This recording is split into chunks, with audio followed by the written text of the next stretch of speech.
Le mal de tête, c'est un motif de consultation qui est extrêmement fréquent. Et quand le mal de tête se renouvelle de manière régulière, il s'agit le plus souvent d'une maladie qu'on appelle la migraine. La migraine, on en parle dans Questions de santé. La migraine, c'est une maladie qui est très fréquente. On considère qu'elle concerne au bas mot 15 à 20% de l'ensemble de la population française, avec une nette prédominance féminine. 3 fois plus de femmes sont concernées par la migraine que d'hommes parce qu'il y a un lien démontré avec les hormones féminines, à tel point qu'un certain nombre de patientes décrivent de la migraine au moment des règles et puis également au moment de l'ovulation. Et à l'inverse, on voit beaucoup de patientes qui disent que pendant les grossesses, notamment les 6 derniers mois de la grossesse, la migraine s'est estompée, voire même a disparu. Dans une vie, la migraine est surtout active entre les âges de 20 et 50 ans, mais il y a également des formes pédiatriques. La migraine chez l'enfant, ça existe, c'est également un problème. Et la migraine existe également chez les sujets plus âgés. Elle peut perdurer au-delà de 55-60 ans, même si c'est rare. Par contre, la migraine ne débute pas après l'âge de 55-60 ans. Dans ces conditions-là, si des céphalées d'allure migraineuse débutent tardivement, il faut consulter. La migraine, c'est une maladie bénigne. On ne meurt pas de la migraine, mais il y a effectivement 2 grands types de migraines qui couvrent 95% des migraines. Il y a d'un côté la migraine commune, qu'on appelle migraine sans aura, qui est la plus fréquente de loin, 80% des migraines. Et puis, de l'autre côté, la migraine avec aura, qui est plus rare, mais tout de même 10-15% des migraines.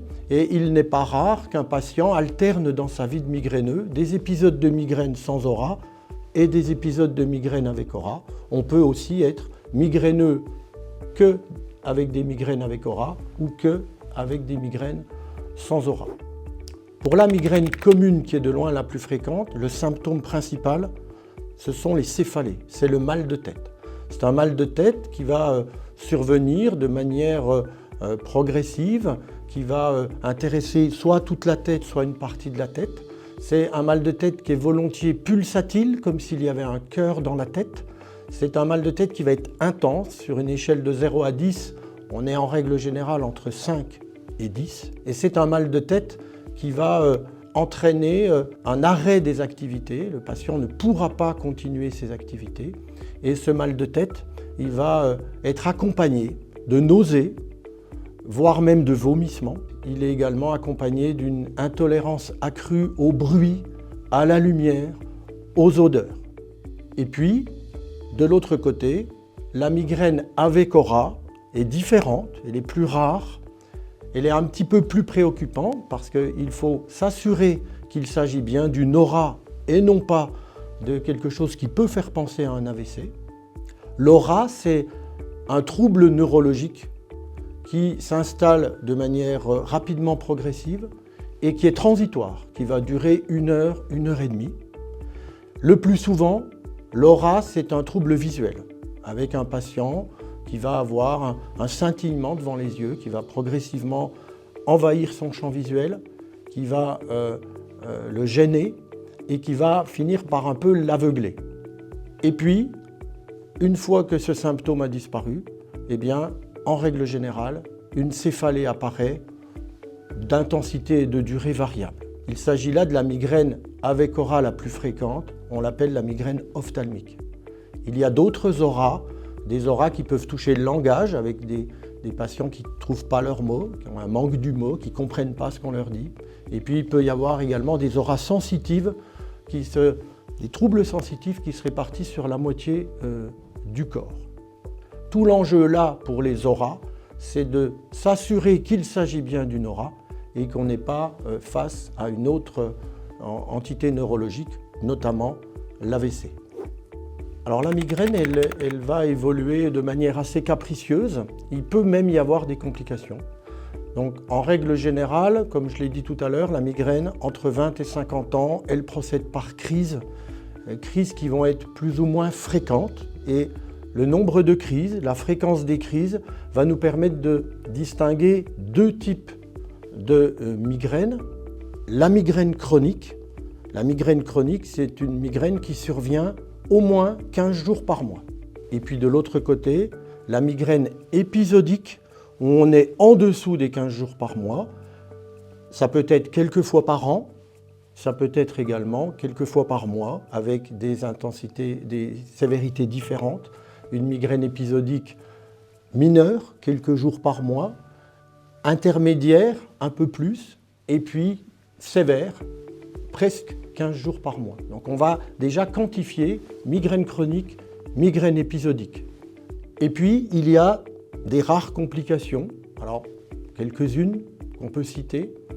La migraine, la durée, on l'établit entre 4 et 72 heures. Une crise de migraine de 4 à 72 heures. Au-delà de 72 heures, il s'agit d'une complication, on appelle ça l'état de mal migraineux. C'est un patient qui ne récupère pas, la douleur est toujours là, elle décroît et elle reprend de l'ampleur au-delà de 3 jours. Et la plupart des patients ont besoin de venir consulter à l'hôpital et bénéficier de traitements en perfusion. Une autre complication qu'il faut citer, c'est l'abus de médicaments. Un patient qui voit des crises se renouveler un peu trop souvent va avoir tendance à prendre des traitements un peu trop fréquemment et il peut entrer dans ce qu'on appelle l'abus médicamenteux dès lors qu'il prend plus de 8 jours à 10 jours par mois un comprimé pour se soulager. Et on sait que le migraineux, il est sensible aux médicaments et qu'il va, à l'inverse de ce qu'il recherche, créer des céphalées chroniques par abus médicamenteux. Et puis la troisième complication, certainement la plus grave, la migraine avec aura. Elle a une ressemblance avec l'AVC et il se trouve que les patients qui sont porteurs d'une migraine avec aura ont un risque accru de développer un jour un AVC. La migraine avec aura est considérée comme un facteur de risque vasculaire. On a aujourd'hui un arsenal de traitements qui peuvent rendre service aux patients. Il y a deux types de traitements. D'un côté, le traitement de la crise qu'on va utiliser pour se soulager. Et dans certains cas, on aura aussi besoin d'instaurer un traitement de fond, un traitement préventif. Le traitement de crise, on le prend dès que la crise survient, le plus vite possible. On a à notre disposition des molécules, en première intention les anti-inflammatoires, qui sont les mêmes que ceux qu'on utilise quand on a un problème dentaire, un problème articulaire, musculaire. Et puis en deuxième intention, on a des médicaments spécifiques qu'on appelle les triptans, qui sont uniquement utilisés dans la crise de migraine, à condition de ne pas avoir de facteurs de risque cardiovasculaire. Et ces triptans sont des vasoconstricteurs qui vont, on l'espère, atténuer, voire empêcher la céphalée de se développer. Et puis il y a des nouvelles molécules aussi, en cas de crise, des molécules qui ciblent une protéine inflammatoire. Ce sont des molécules qui sont disponibles aujourd'hui, mais très coûteuses et pas prises en charge par la CPAM. Donc on n'a pas encore suffisamment de recul sur ces molécules, ce sont ce qu'on appelle les GEPAN. Et puis l'autre bras des traitements, c'est le traitement de fond. Le traitement de fond, on va le réserver à des patients qui ont une migraine chronique ou une migraine épisodique sévère, parce que ces traitements de fond, ce sont des traitements qu'on va prendre tous les jours, même quand on n'a pas de douleur, pendant au moins 3 à 6 mois.